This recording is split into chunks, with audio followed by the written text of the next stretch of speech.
So it's the same royal families that have been in control of the human race from the days of Babylon and Samaria to Egypt to Rome to today.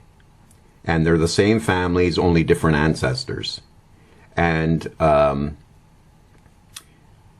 they created government, they created religion, they created the church, they created the education system, they created Hollywood, they created music, the music business. They created all the industries. Everything we've gotten in our society, everything we have from our society, the military, all created by the royal families, all controlled by the kings and queens of their day. The royal families are the ones that have been enslaving us since the beginning of time.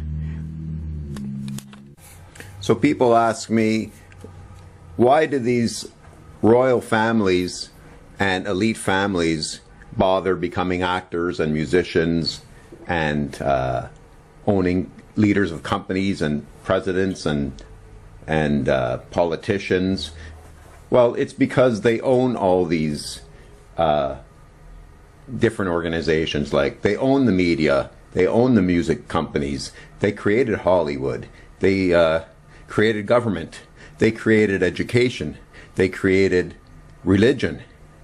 So they hire actors to play roles in these organizations to so they can have they can control them, they can steer you the wrong way. So why does the Queen play an actress? Because she owns the companies, and to be a leader in your field, to be admired by the public, and to be a leader and to be admired by your fellow actors, sets a precedent for the actors to come to show you how it's done, basically.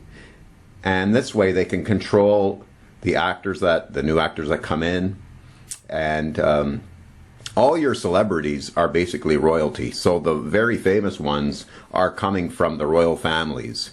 So you can say that they're all, and there's millions, there's not millions, there's quite a few members in the royal family. Just imagine how many cousins and aunts and relatives that you have in your family. It can get pretty large. So they all play roles to different degrees.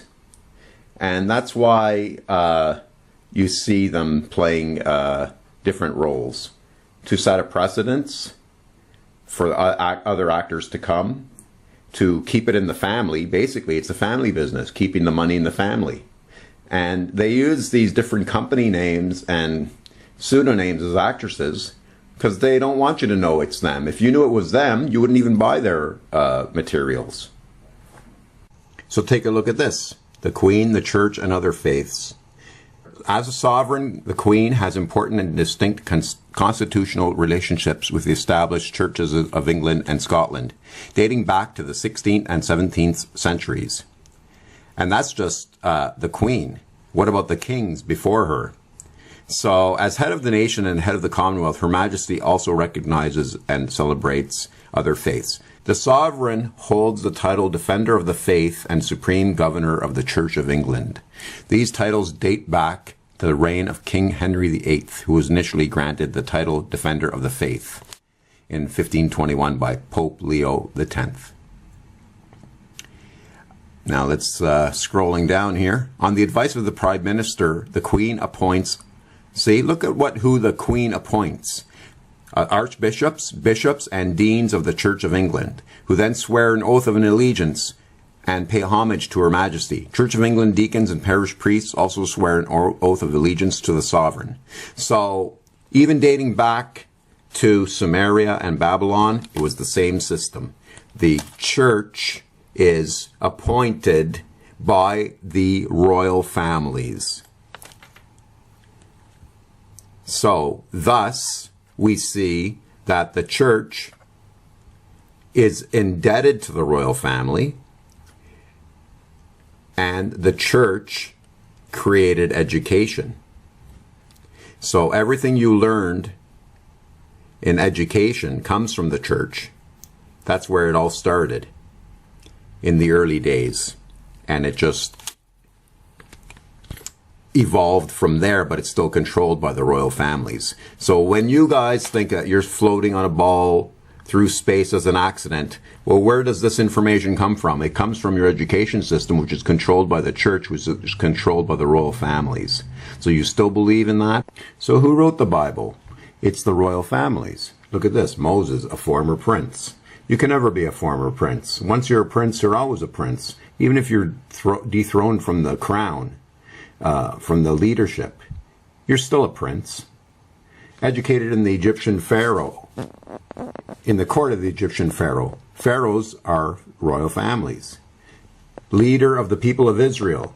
Leaders are royal family, or hired from the royal family. Military men, hired from the royal family. Conquerors, hired from the royal family. Judges, hired from the royal families. These are all royalty, either hired, and these are scribes who wrote the Bible for the royal family. Prophets are the shareholders. They're also royal family.